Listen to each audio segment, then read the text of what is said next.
RoboZone is presented by Lawrence Technological University. Possible is everything.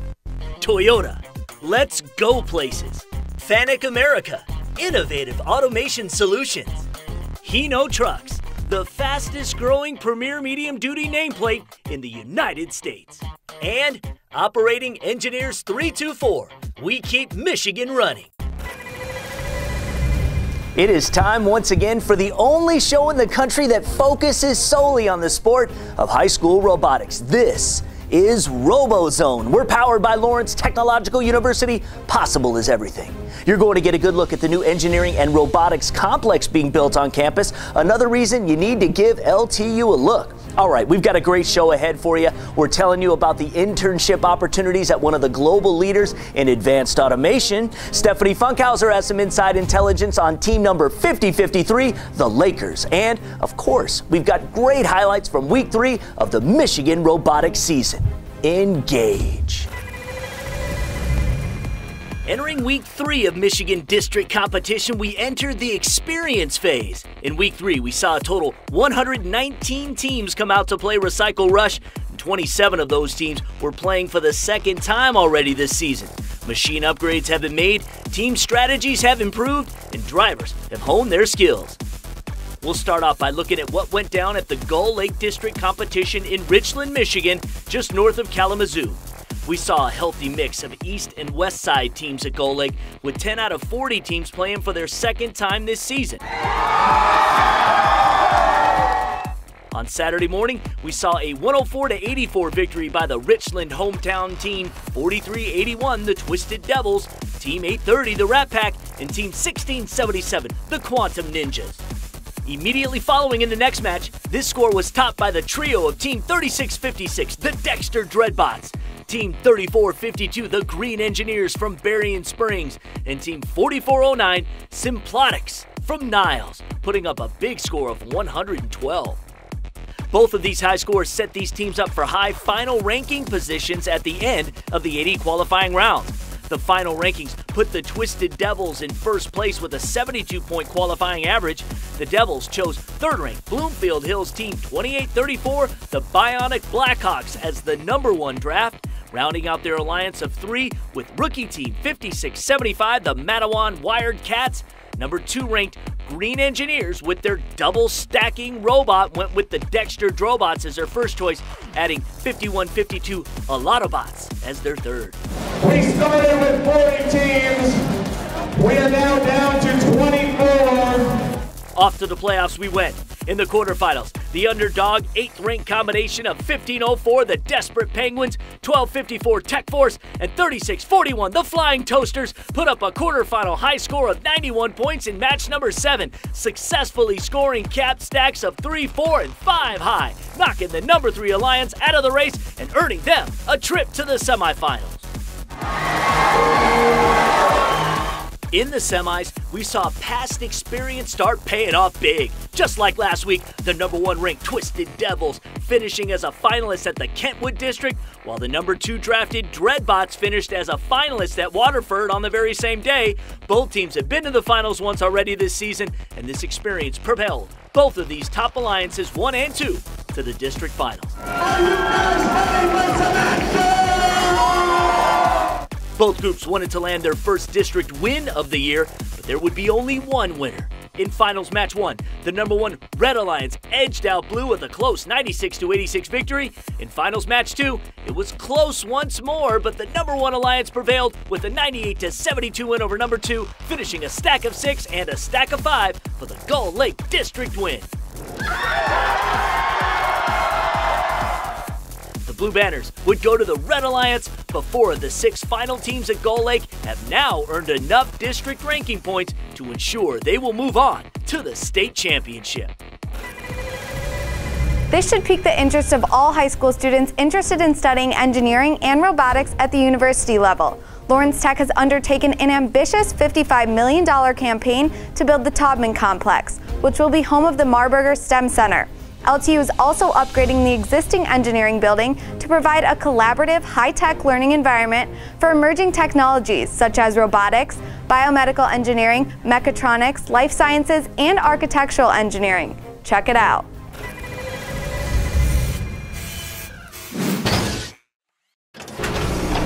A great event will happen this coming summer when the construction of the Telsel building will commence. This great structure will link up all the academic parts of the campus and be of great help to the students. It will feature ultra-modern facilities and futuristic opportunities. For this purpose, we have secured the services of a world-class architect.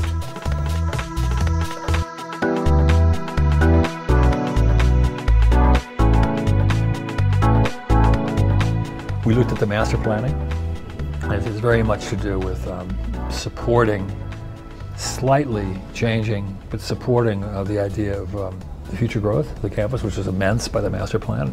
The Morphosis at Con team have now updated the 3 phases of construction that will build out the entire program that has been thought through at this point.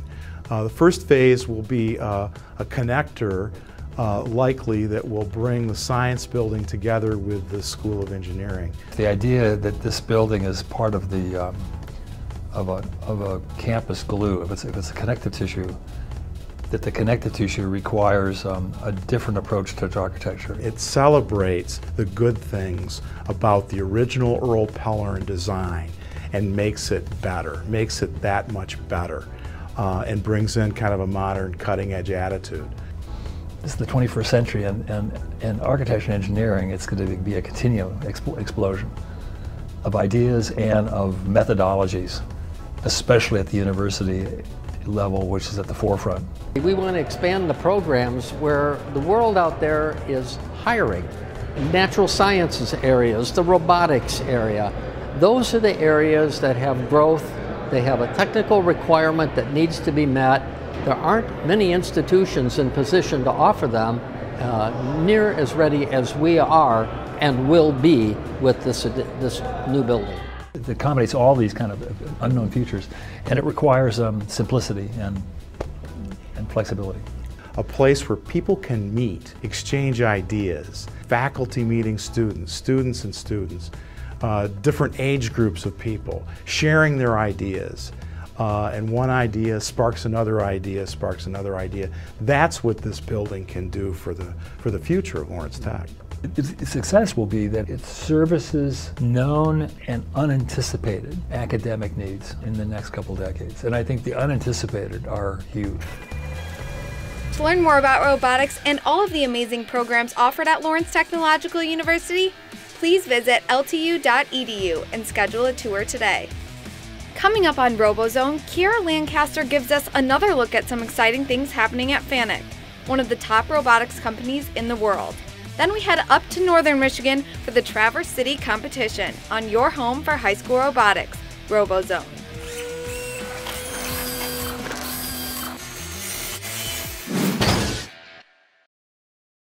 At Lawrence Technological University, you'll go way beyond the books.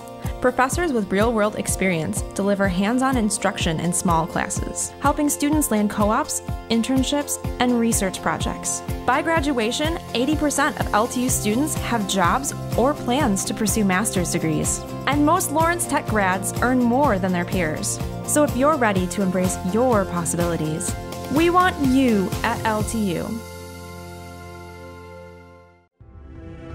You may not know us, but you know the things we do. We build landmarks, buildings, highways, bridges, and pipelines. We build rewarding careers. We operate. We maintain. For over 100 years, we've kept Michigan running. And we'll keep it running. We're Operating Engineers 324. And we're proud of being part of something special. Join us. For over 30 years, we've been the leading supplier of robots, CNCs, and factory automation to American manufacturing. We help companies reach production goals locally and globally with bringing manufacturing back to North America. Our innovative technologies provide world-class quality and efficiency. We train, educate, and develop highly skilled workers, harnessing the power of man and machine together. We are the future of manufacturing. We are FANUC America.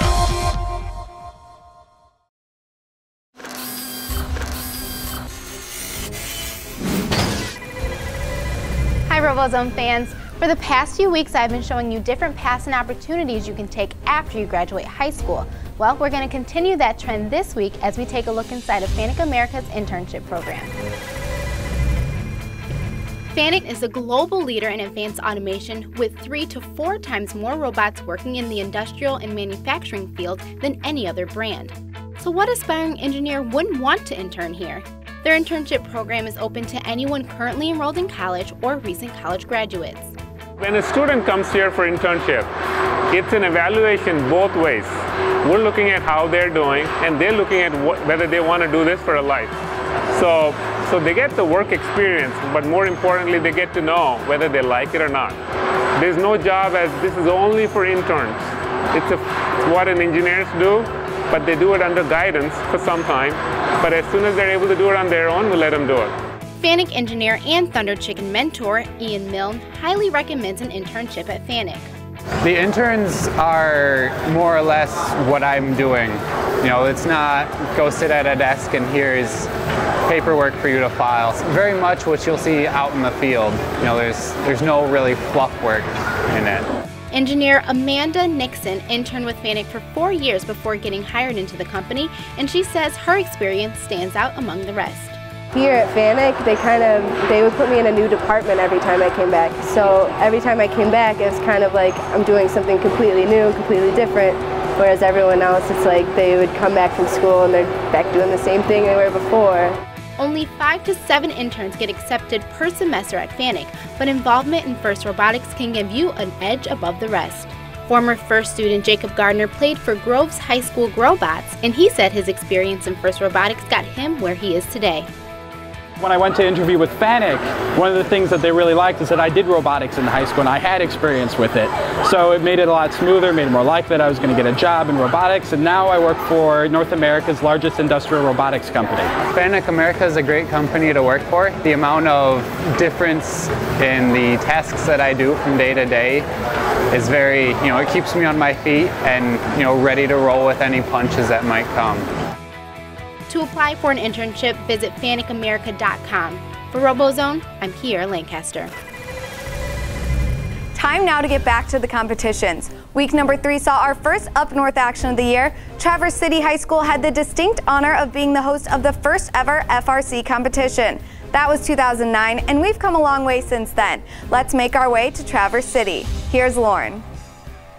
Thanks, Stephanie. For 7 years, Traverse City has hosted a great mix of teams from all over Michigan, north, south, east, and west. 2015 was no exception. 40 FRC teams arrived at the frozen North Shores, ready to strut their stuff. Despite being a bit remote, this event was pretty strong, with an average qualifying score of 53 points, the most competitive event of the weekend. In the qualifying rounds, we saw Team 245, the Atom Bots from Rochester Hills, take an early lead. The Atom Bots had the benefit of having played Week 1 at Howell.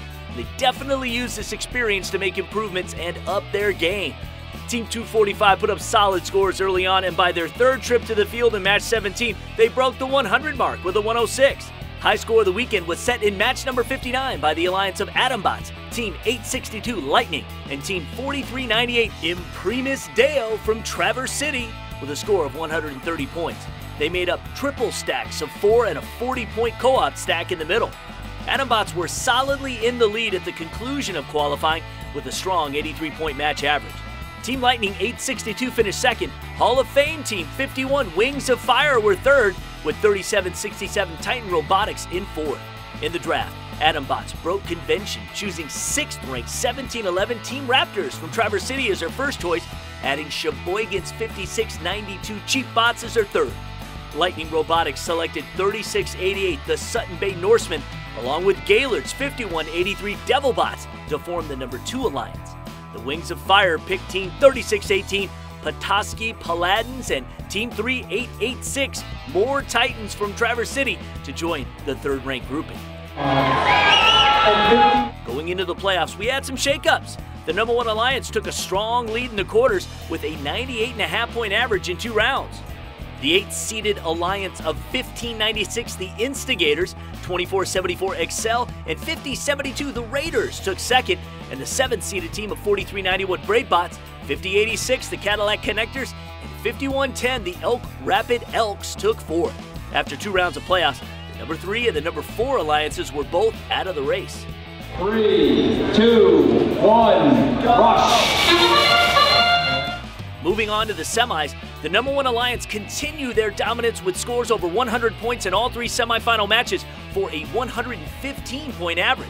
The Lightning Robotics Alliance moved on to the finals with a solid 92-point standing. In the Traverse City District Finals, the Atombots Alliance closed out the event and brought home the gold with a 1-2 punch scores of 114 and 111 points.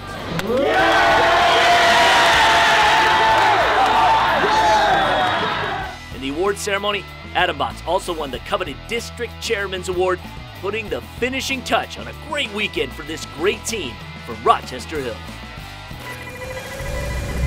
Coming up after the break, we get an inside look at the 50-53 Lakers team.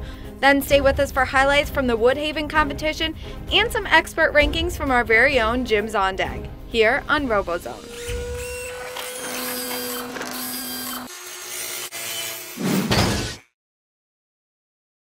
At Lawrence Technological University, you'll go way beyond the books. Professors with real-world experience deliver hands-on instruction in small classes, helping students land co-ops, internships, and research projects. By graduation, 80% of LTU students have jobs or plans to pursue master's degrees. And most Lawrence Tech grads earn more than their peers. So if you're ready to embrace your possibilities, we want you at LTU. You may not know us, but you know the things we do. We build landmarks, buildings, highways, bridges, and pipelines. We build rewarding careers. We operate. We maintain. For over 100 years, we've kept Michigan running. And we'll keep it running. We're Operating Engineers 324. And we're proud of being part of something special. Join us.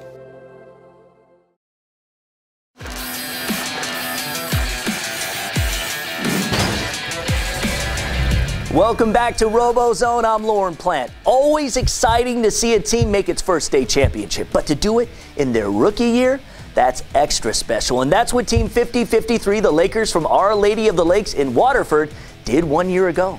Back and better than ever, here's Stephanie Funkhauser with a little inside intelligence.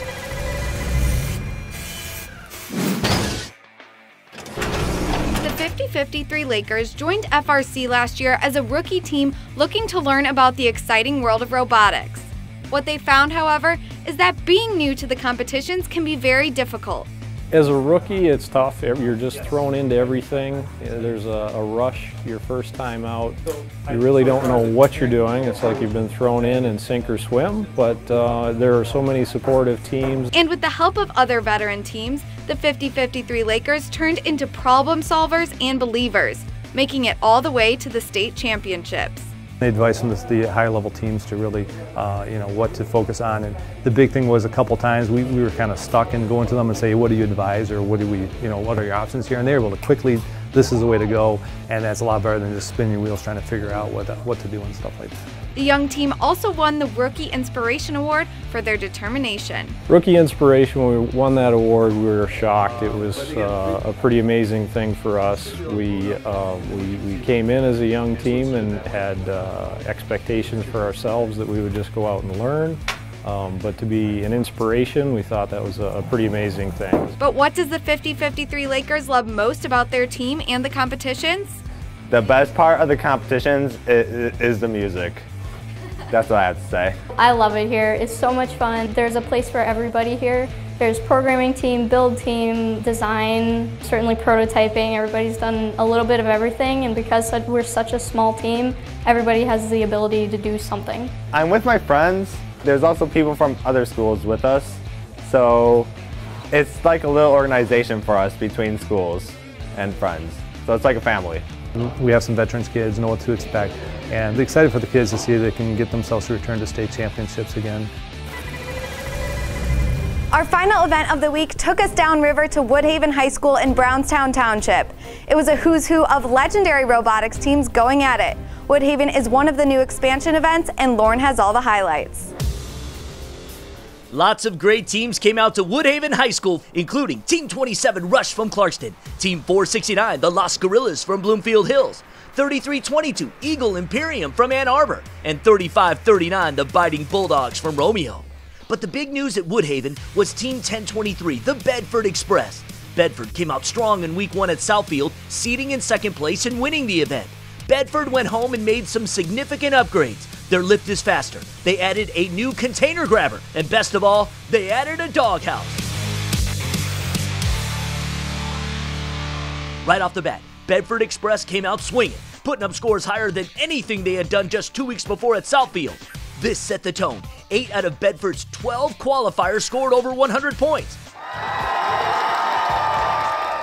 Check out the giant 20-foot wide recycling container sweeper pole on the Eagle Imperium. Nice! A big change in 2015 is the robots are no longer size limited on the field as they've been in the past. The Bedford team found a simple and elegant solution which takes advantage of this rule. They built their doghouse, a simple ramp-shaped box which when placed under the loading station door allows their robot to load totes very quickly without even needing to move.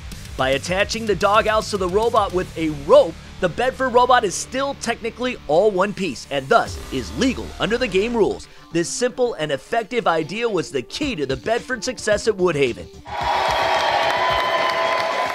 In the Alliance section, Bedford chose the hometown Goon Squad from Brownstown as their #1 pick, rounding out their alliance with Team 4405, the Adams family from Canton. Eagle Imperium led the #2 alliance, choosing 3539 the Biting Bulldogs and Team 3542 Speed from Temperance as their partners.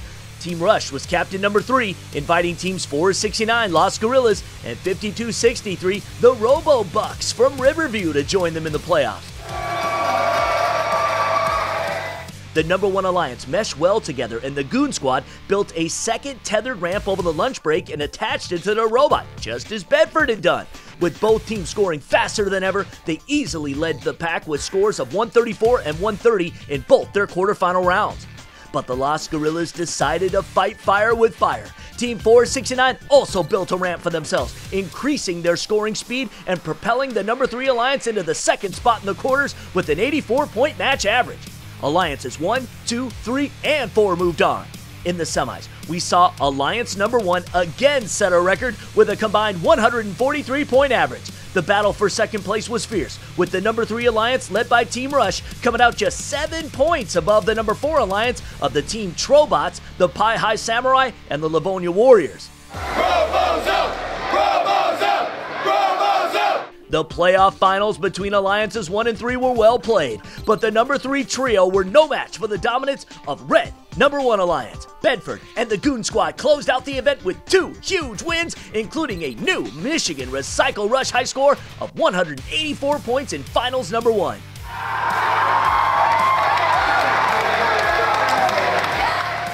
This was the second event win of the year for Bedford, and Goon Squad now has a gold and a silver. After 3 weeks of play, these two teams sit up at the top of the district rankings.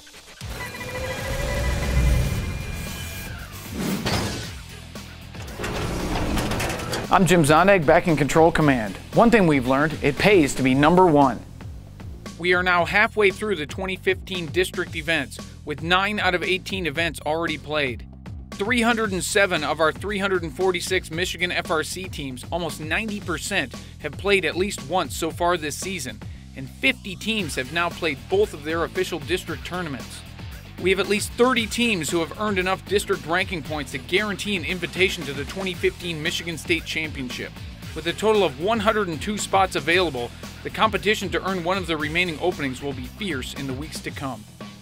After 9 events, one thing is clear: you really want to be on the #1 alliance. Traditionally in the FRC, the #1 alliance wins about 70% of the time, but with Recycle Rush, this ratio is much higher. Thus far, 100% of the lead alliances have won at all of our Michigan district events, and we have seen the same thing across the country at almost every one of the 46 FRC competitions played so far. I expect that in Week 4 we will see higher scores than ever set by our Michigan FRC teams. Let's have a look at who's coming up at our next 3 district events in Week 4. On the shores of Lake Michigan at the St. Joseph District Competition, we'll be watching Team 70, Moore Martians from Goodrich, finalists at the Kettering District. Team 469, Las Gorillas from Bloomfield Hills, finalists at Woodhaven. Team 2959, the Robotarians from Coloma, finalists at the Kentwood District. And Team 3620, the Average Joes from St. Joseph, winners at the Kentwood District. Up in the Thumb in Midland, Michigan, we have the Great Lakes Bay Area District. Check out Team 314, the Megatron Oracles from Flint, winners at the Kettering District. Team 703, Team Phoenix from Saginaw, Michigan. Team 2145, Hazmats from Lake Fenton. And Team 3770, the home team Blitz Creek from Midland. West Michigan promises to be one of our most exciting district competitions of the year.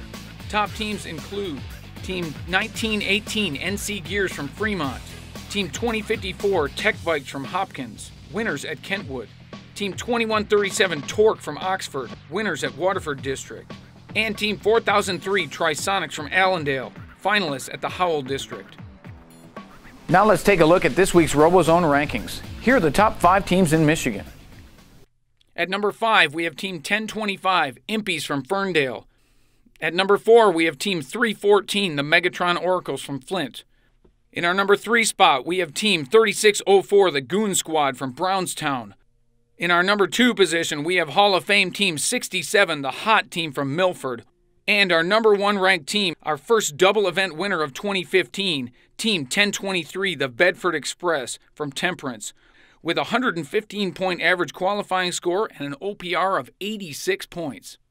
I'm looking forward to Week 4. It's going to be great. Good luck, teams. Thanks again, Jim. And we're coming back with another episode of RoboZone next week. If you missed any of the show on television, watch it on our YouTube channel. Just search RoboZone Show. Thanks so much to all of our friends with Michigan First Robotics. We couldn't do it without you. We couldn't do it without Kiera, Stephanie, Jim, and the man who puts it all together as well, Denver. We'll see you next week right here on RoboZone. RoboZone is presented by Lawrence Technological University. Possible is everything. Toyota, let's go places. Fanuc America, innovative automation solutions.